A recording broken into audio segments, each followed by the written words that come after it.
Hello students, स्वागत है आप सभी का ऑनलाइन क्लासेस के अंदर। आज अपन स्टार्ट करेंगे अपना यूवी स्पेक्ट्रोस्कोपी का जो मेन पार्ट है आज स्टार्ट होगा।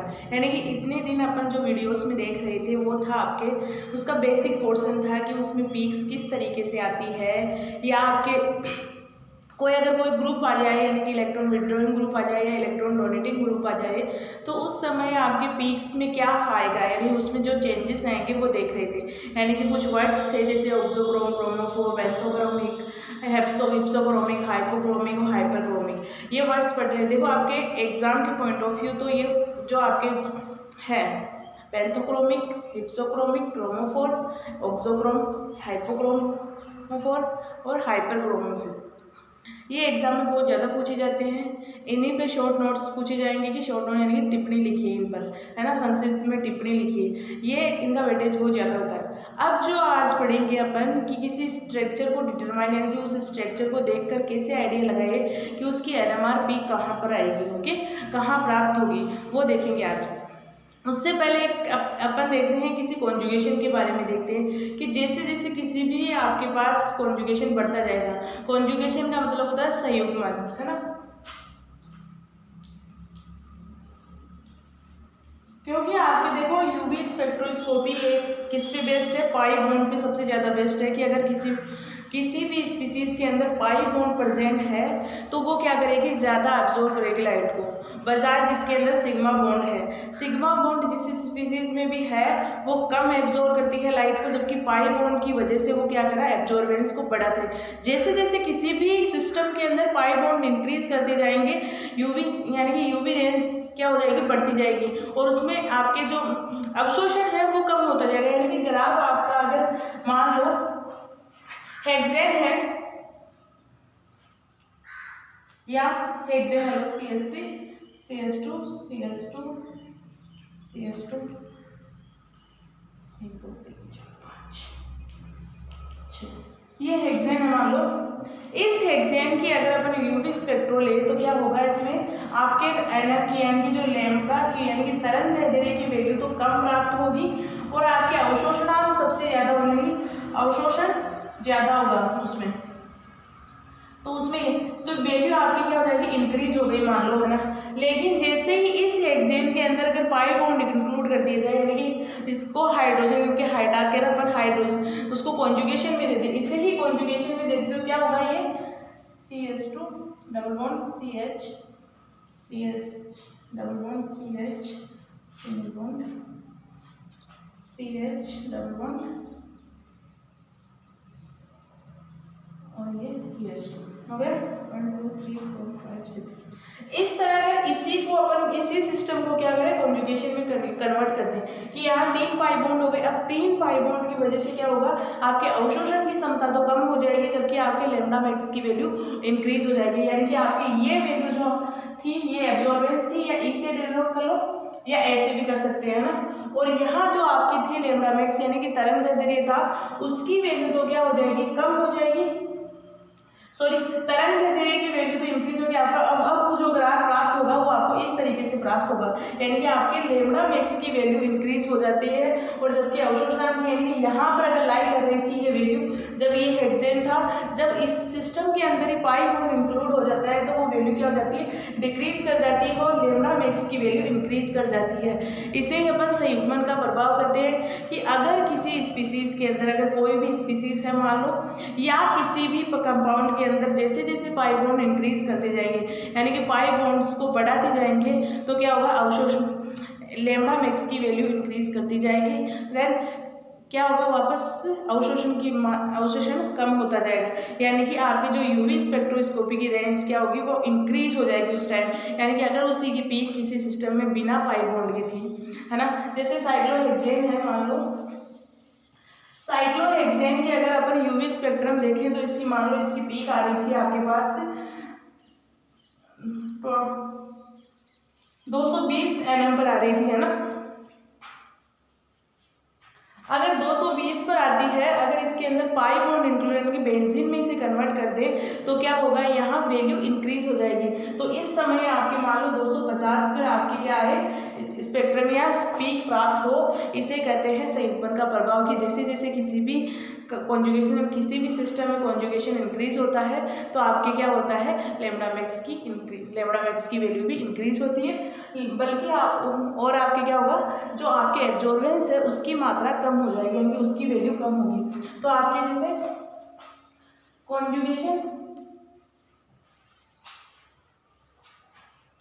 इंक्रीज होगा तो लैम्डा मैक्स की वैल्यू भी क्या होगी, इंक्रीज होगी।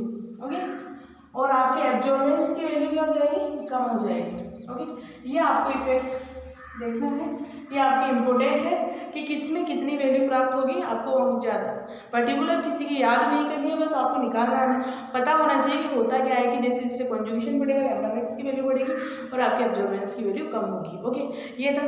अब जो संयुग्मन अपन ने देखा उसके अंदर अपन कुछ नियम्स है, जैसे वुड-फ्रीजर रूल था, वुडवर्ड फ्रीजर रूल है ना। इसके अकॉर्डिंग अपन किसी भी अगर अपने पास कोई भी अपने पास कंपाउंड दिया गया है, उसकी अपन उस कंपाउंड की स्ट्रक्चर का एनालिसिस करके अपन उसकी वेवलेंथ ज्ञात कर सकते हैं कि इस पर कितनी पीक आएगी। क्योंकि अगर अपन स्ट्रक्चर तो ज्ञात नहीं कर सकते अगर आपको देखकर, लेकिन उस स्ट्रक्चर को यानी कि जो आपके पास फॉर्मूला है उसको देखकर अपन उसकी पीक की वैल्यू ज्ञात कर सकते हैं कि इसकी इतने पर पीक प्राप्त होगी। ओके,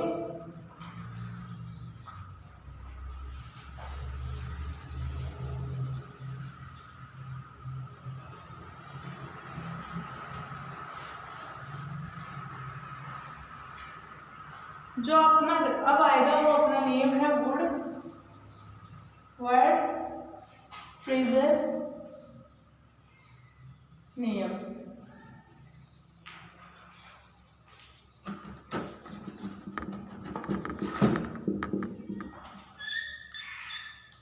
देखो ये नियम क्या है कि अगर आपके पास कोई कॉन्जुगेटेड सिस्टम है, पहली बात तो आपके अगर कोई कॉन्जुगेटेड सिस्टम है तो उस सिस्टम का अपन वेवलेंथ ज्ञात कर सकते हैं इस नियम के द्वारा, है ना। इस नियम के द्वारा किसी भी कॉन्जुगेटेड सिस्टम की वेवलेंथ ज्ञात करते हैं कि कितने वेव यानी कि कितने आपके तरंग दैर्ध्य पर उसकी पीक प्राप्त होगी, वो देखेंगे अपन। ओके,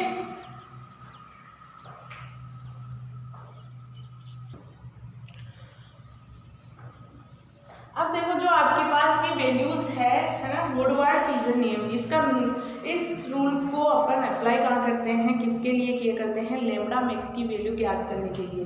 पहली बात तो इस नियम का यूज करते हैं लैम्डा मैक्स की वैल्यू ज्ञात करने के लिए, लैम्डा मैक्स की वैल्यू ज्ञात करने के लिए। ओके, इस नियम में कुछ है ना, कुछ अपने पास यानी कि कुछ सिस्टम्स के लिए एक फिक्स वैल्यू है जो अपने को याद रखनी है, याद ही रख सकते हो, कुछ नहीं कर सकते, इनको याद रखनी है, तभी अपन और सिस्टम की इनको कंपेयर करके निकाल सकते हैं, है ना। जैसे अपने पास ये है कॉन्जुगेटेड एल्कीन के लिए, यानी कि कॉन्जुगेटेड अगर आपके पास एल्कीन है, कॉन्जुगेटेड एल्कीन का मतलब होता है कि आपके पास जैसे डबल बॉन्ड इस तरीके से कोई एल्कीन है, या ये रिंग में भी प्रेजेंट हो सकते हैं। ओके, या तो आपके जैसे कोई ये इस तरीके से हो,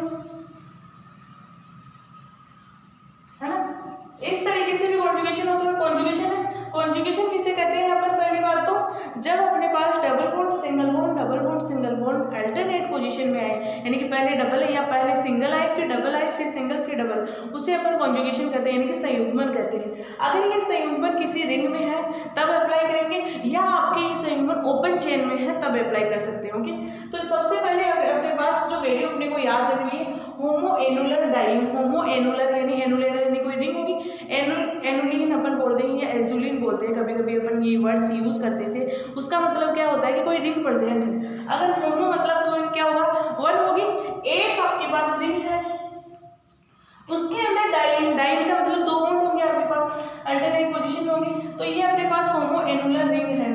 अगर आपके पास इस तरीके से कोई रिंग प्रेजेंट है, मतलब कि उसका आपको वैल्यू लेना है, जो लैम्डा मैक्स की वैल्यू को ये रखनी है, वो लिखनी है आपको 253, है ना, 253 नैनोमीटर अपने को वैल्यू रखनी है उस कंडीशन में। ओके, 253 nm, ऐसे सिस्टम के लिए अपन 253 वैल्यूज देखेंगे। अभी बस ये देख लो कि होता क्या, जब एग्जांपल्स करेंगे तब अपने को पता चल जाएगा कि इन वैल्यूज का क्या मतलब है, क्यों इंपॉर्टेंस है इतना। ओके, सेकेंड है आपके पास हेट्रो एनुलर, होमो एनुलर मतलब एक, हेट्रो एनुलर मतलब कि दो रिंग प्रेजेंट हो, एनुल का मतलब रिंग, दो हीट्रो मतलब दो रिंग प्राप्त होगी, यानी कि एक रिंग में तो डाइईन प्राप्त होगा नहीं, हीट्रो एनुलर डाइईन। तो अपने पास इसी तरीके से अपने को क्या करना है कि अगर कोई बेंजीन है साइक्लिक होगा, हीट्रो एनुलर, यहाँ बॉन्ड हो सकता है एक, यहाँ हो सकता है ये, तो ये हो सकता है, या कैसे कर सकते हैं अपन, ऐसे भी कर सकते हैं, ये एनुलर हो गया है अल्टरनेट पोजीशन में, double bond single bond double bond present है, इसे भी यूज कर सकते हैं, या अपन ये भी ले सकते हैं कि ये भी हो गया अपने पास हीट्रो एनुलर है।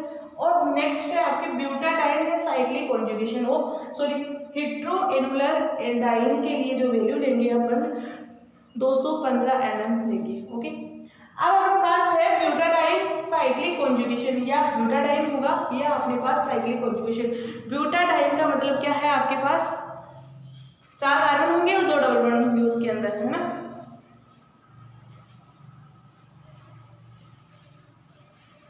ब्यूटाडाइन का मतलब है, अपन सब जानते हैं कि आपके पास क्या हो, CH2 double bond CH single bond CH2 double bond CH, इसे अपन क्या कहते हैं, ब्यूटाडाइन कहते हैं, ब्यूटाडाइन कहते हैं। ओके, इस ब्यूटाडाइन का अगर अपने पास ऐसे ब्यूटाडाइन यानी कि अपने पास जो ब्यूटाडाइन है उसकी अगर एनएम पूछी जाए, यानी उसकी तरंग दैर्ध्य पूछा जाता है तो 217 होता है वहाँ। अगर अपने पास साइक्लिक कॉन्जुगेशन है, ये बात है साइक्लिक कॉन्जुगेशन मतलब कि यही क्या होगा, अगर इससे हटाकर अपन क्या कर दें, एक साइक्लिक ऐड करते हैं, साइक्लिक ग्रुप ऐड कर सकते हैं, तो ये अपने पास क्या होगा, साइक्लिक कॉन्जुगेशन होगा, तब भी इसकी कितनी होगी वैल्यू, 217 ही होगी। और अगर अपने पास ओपन चेन में है तब भी आपके 217 ही आपके पास वैल्यू होगी। ओके, अब नेक्स्ट है एक्सोसाइक्लिक डबल बॉन्ड। एक्सोसाइक्लिक मतलब क्या है, साइक्लिक रिंग होगी। एक्सो मतलब क्या होता है कि बाहर की तरफ, एंडो और एक्सो वर्ड आते हैं अपने पास, जैसे अपन पढ़ते थे थर्मोकेमिस्ट्री में पढ़ते थे, या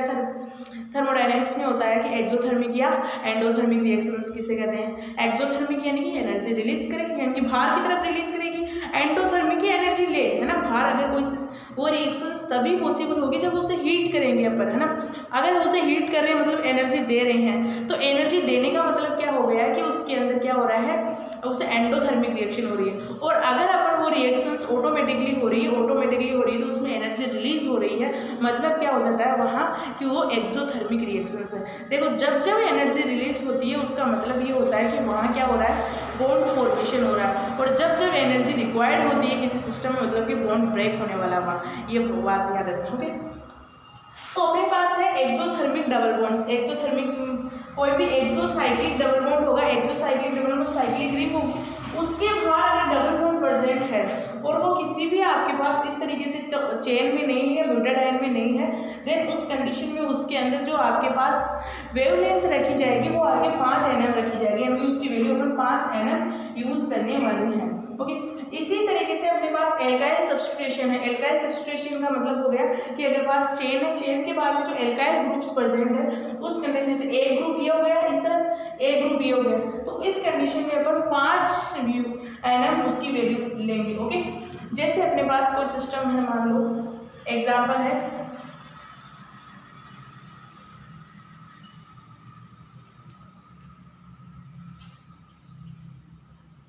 इस तरीके से, कोई अपने पास एग्जाम्पल्स है ना, या अपन कह सकते हैं ये बॉन्ड अपने पास इस तरीके से है।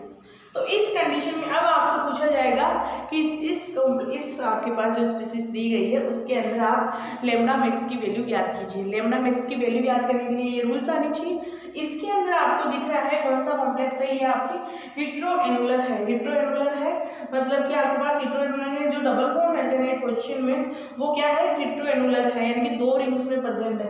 तो उस कंडीशन में अपन क्या करेंगे, पहले अपन 215 nm, है ना, ये वैल्यू है। अब अपने सिस्टम में इसमें और क्या दिख रहा है, अपने को एक एक्सो बॉन्ड दिख रहा है, यानी कि एक्सो डबल बॉन्ड दिख रहा है साइक्लिक के बाहर, तो उसकी अपन 5 ऐड करेंगे। और अब नेक्स्ट देखेंगे अपने पास अब क्या है, एल्काइल सब्स्टिट्यूशन है या नहीं, तो एक अपने पास एल्काइल सब्स्टिट्यूशन ये हो गया, एक ये हो गया, एक ये हो गया, यानी कितने एल्काइल सब्स्टिट्यूशन हुए इस जो आपके ब्यूटाडाइन्स में है उससे जुड़े, तो 1 2 3 अपन एक के लिए 5 यूज कर रहे थे, 3 के लिए कितना करेंगे, 15 यूज कर लेंगे, है ना।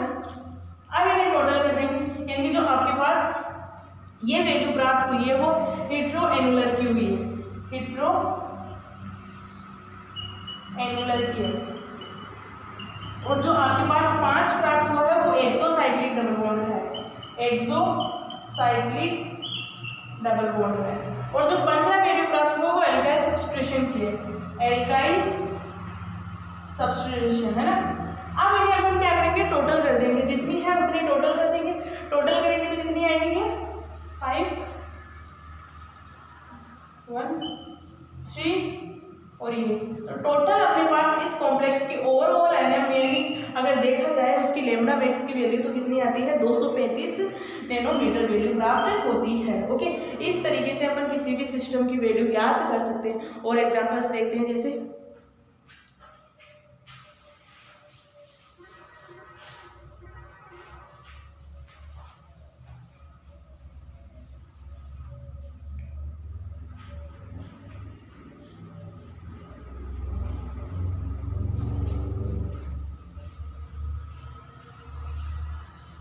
यहाँ पर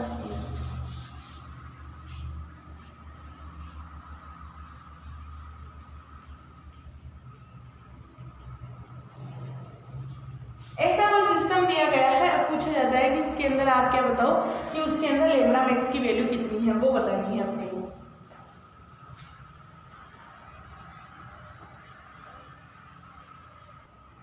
यानी कि अपने पास जो सिस्टम दिया गया है उसमें अपने को बताना है कि इस आपके पास ऐसे ही कोई कॉम्प्लेक्स देंगे, एग्जाम में भी ऐसा कुछ पूछेगा और उसमें बोलेगा कि वुडवार्ड फिजर के नियम के अनुसार या वुडवार्ड फिजर के अनुसार आप बताइए कि इसके अंदर लैम्डा मैक्स की वैल्यू कितनी आने वाली है। तो उस कंडीशन में अपने को क्या करना है, फिर से क्या करना है, इसके अंदर देखना है कौन सा कॉन्जुगेशन है, ब्यूटाडाइन कॉन्जुगेशन है ना, ब्यूटाडाइन कॉन्जुगेशन है बाहर की तरफ, और साइक्लिक ब्यूटाडाइन कॉन्जुगेशन यानी कि साइक्लिक कॉन्जुगेशन है अपना, है ना। तो साइक्लिक कॉन्जुगेशन के लिए अपन क्या ले रहे थे, साइक्लिक कॉन्जुगेशन के ले रहे थे 217 nm वैल्यू, है ना। अब अपने को और क्या दिख रहा है इसके अंदर, अब क्या देखेंगे, कोई एक्सोफोन नहीं है क्योंकि ये तो इंक्लूड हो गया कंप्लीट अपने पास जो यूज हो गया है ना। अब अपने पास दिख रहा है कि इसके अंदर एल्काइल सब्स्टिट्यूशन देखेंगे। एल्काइल सब्स्टिट्यूशन का मतलब कि जो आपके पास डबल बॉन्ड्स के अलावा कोई एल्काइल ग्रुप उस रिंग के आसपास प्रेजेंट है, जैसे इसमें कितने 1 2, तो 2 एल्काइल सब्स्टिट्यूशन है, 2 एल्काइल सब्स्टिट्यूशन है, तो 2 × 5 तो कितने हो जाएंगे 10 वैल्यू प्राप्त हो जाएगी। अब अपन देखेंगे इसके अंदर कितने आगे, और कुछ नहीं दिख रहा ना, तो इसके अंदर देखो ये होमोएनुलर नहीं है, ये हेटेरोएनुलर भी नहीं है, ये क्या है ब्यूटाडाइन साइक्लिक कॉन्जुगेशन है। Next exocyclic double bond, exocyclic double bond नहीं है क्योंकि इसके साथ ये जुड़ा हुआ है कंप्लीट, तो एक्सोसाइक्लिक डबल बॉन्ड नहीं होगा। नेक्स्ट है आपके पास एल्काइल सब्स्टिट्यूशन है या नहीं, तो एल्काइल सब्स्टिट्यूशन है अपने पास 1 और 2 एल्काइल सब्स्टिट्यूशन, एक के लिए अपन 5 ले रहे थे, दूसरे के लिए 2 के लिए अपन 10 ले लेंगे, है ना। तो टोटल कर देंगे अपन 217 + 10 कितने हो जाएंगे 722 nm, यानी कि अपने पास 227 nm पर उसकी लैम्डा मैक्स की वैल्यू प्राप्त होती है। ओके, तो अगर ऐसा सिस्टम दिया जाए, इसमें पूछा जाए कि इसमें लैम्डा मैक्स की वैल्यू कितनी होती है 227 nm प्राप्त होती है। ये था आपके सिंपल कॉन्जुगेशन एल्कीन्स के अंदर। अगर सिस्टम आपका बिल्कुल सिंपल सा दिया गया है तब अपन इसके निकाल सकते हैं। अब बात आती है कि अगर ज़्यादा कॉम्प्लिकेटेड आ जाए तो उस कंडीशन में क्या होगा कि अपने पास वैल्यूज चेंज करेंगे, यानी कि कुछ नियम्स और लगेंगे।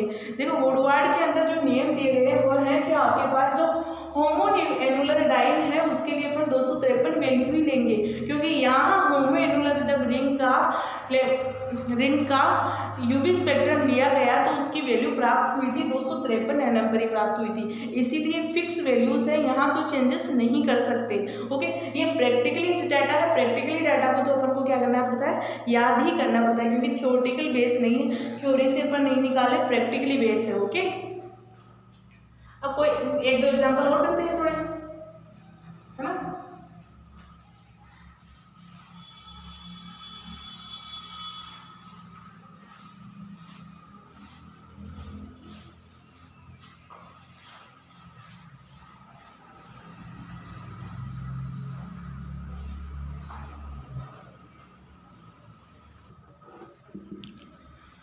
अब जो आपके सामने लिखे हुए हैं कुछ एग्जाम्पल्स है, इन एग्जाम्पल्स की अपन व्याख्या करेंगे कि इनका अपन अगर लैम्डा मैक्स की वैल्यू निकाले वो कैसे निकालें। ओके, तो आपके पास फर्स्ट एग्जाम्पल है ये, सेकंड, थर्ड और फोर्थ, है ना। फर्स्ट एग्जाम्पल को देखते हैं। फर्स्ट एग्जाम्पल अपना कैसा है, पहले देखेंगे उसमें कि ये होमोएनुलर है या हेटेरोएनुलर है। तो अपने पास दिया गया है कौन सा, हेटेरोएनुलर है। हिट्रो एनुलर के लिए पहले वैल्यू लिख लो, जितने आपको दिख रहे हैं, जितने आपको सिस्टम में दिख रहे हैं उनकी वैल्यू ऊपर लिखते चलेंगे। तो ये हिट्रो एनुलर था, हिट्रो एनुलर। ओके, तो हिट्रो एनुलर की वैल्यू अपने पास थी 217, है ना, 217 है। अब अपने को क्या दिख रहा है इसके अंदर, अब देखेंगे क्या दिखेंगे कि इसमें एक्सो है या नहीं। एक्सो हो गया, यानी इस बॉन्ड के अल्टरनेट पोजीशन है कि अगर इस बेंजीन का देखा जाए या अपन देख सकते इस साइक्लिक रिंग का देखा जाए तो ये एक्सो हो गया, इसका ये एक्सो बॉन्ड हो गया। तो एक्सो के लिए अपन ले रहे थे, एक्सो डबल बॉन्ड के लिए 5 NM ले रहे थे। पिछले वाले में थोड़ी गड़बड़ हो गई थी, यहाँ आएगा 5 NM, यहाँ भी आएगा। ओके, ऐड करना है अपने को। अब देखेंगे इसके अंदर एल्काइल सब्स्टिट्यूशन है या नहीं है। तो 1, 2 और 3 एल्काइल सब्स्टिट्यूशन है। तो अपने पास एल्काइल सब्स्टिट्यूशन कितने हो गए, एल्काइल सब्स्टिट्यूशन कितने हो गए, 3। एक के लिए अपन 5 लेते हैं, 3 के लिए क्या है 5, तो टोटल कितना हो गया 15 हो गया अपने पास। अब अपने को अब क्या करना है, इनको ऐड कर देना है। ऐड करेंगे तो वैल्यू कितनी आएगी अपने पास 7,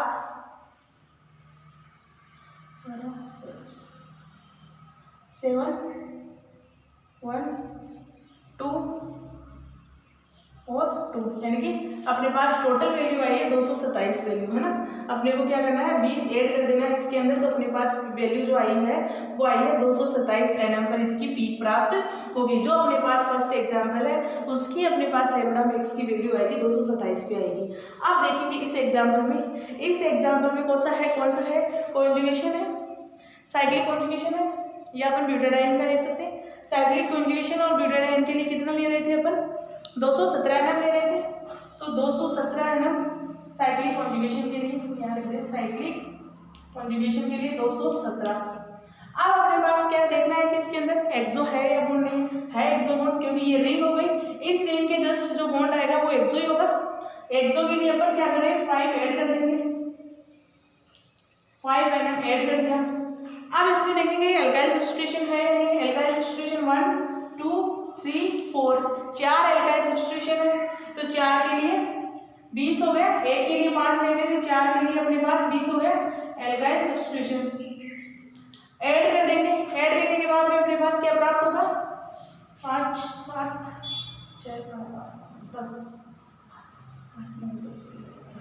2, 1, 2, 3, 4 और ये 2, यानी कि आपके पास जो वैल्यू प्राप्त होगी 242 NM पर अपने पास जो पीक प्राप्त होगी 242 पर प्राप्त होगी। ओके, ये है हमारा NM। हम नेक्स्ट एग्जांपल है अपने पास जो दिख रहा है अपने को हिट्रो एनुलर जैसा दिख रहा है, क्योंकि होमो एनुलर तो है नहीं, हिट्रो एनुलर है। हिट्रो का मतलब कितना हो गया, हिट्रो के लिए क्या यूज कर रहे थे अपन 217 सॉरी 215 या 15 लो 215 ले रहे थे।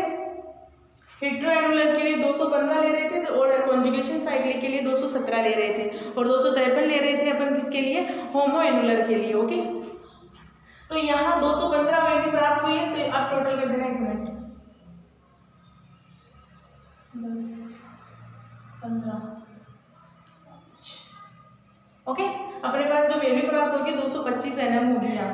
अब अपने पास जो हिट्रो एनुलर है, हिट्रो एनुलर के लिए वैल्यू ले रहे थे 215 NM और अपने पास आपको क्या दिख रहा है साइक्लिक कॉन्जुगेशन दे रही है 1, 2, 3, 4 cyclic conjugation, sorry 4 alkyl substitution है, 4 एल्काइल सब्स्टिट्यूशन, 4 एल्काइल सब्स्टिट्यूशन। एक के लिए अपन 5 ले रहे थे, 4 के लिए कितना लेंगे 20 लेंगे।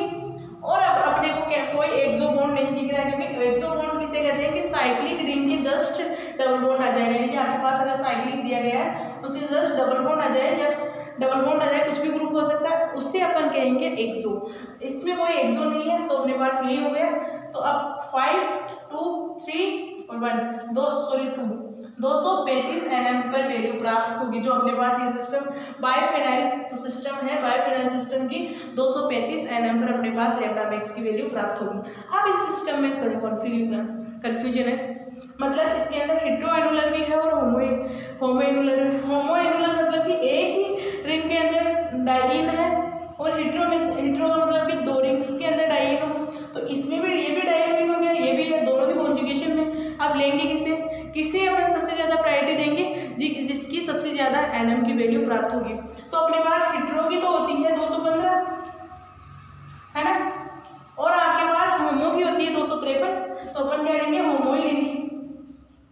लेंगे एक ही, दोनों नहीं लेनी है, केवल एक ही वैल्यू कंसीडर करेंगे।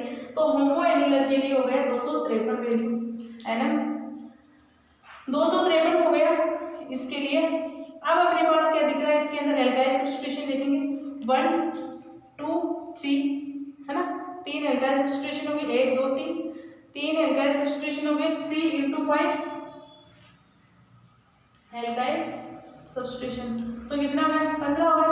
और अपने को क्या दिख रहा है देखो, ना इसमें एक्सोबॉन्ड दिख रहा है, एल्काइल सब्स्टिट्यूशन हो गया, और ना इसमें और कुछ नहीं दिख रहा है, लेकिन इसके अंदर कोई डबल बॉन्ड कॉन्जुगेशन भी नहीं दिख रहा, क्योंकि उस 217 253 215 में से वैल्यू वही लेंगे जो अपने पास एक सिस्टम दिया गया है। तो हमने होमो की ली, अब इसे अपन क्या कर देंगे, टोटल कर देंगे।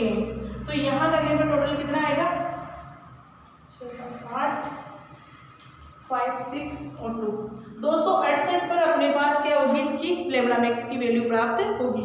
ये थे अपने पास वुडवार्ड फीचर के नियम। अभी तो वुडवार्ड फीचर नियम खत्म नहीं हुआ, और भी है, अब देखेंगे नेक्स्ट अगली क्लास में जिसका जो रह गया वो पार्ट। ओके।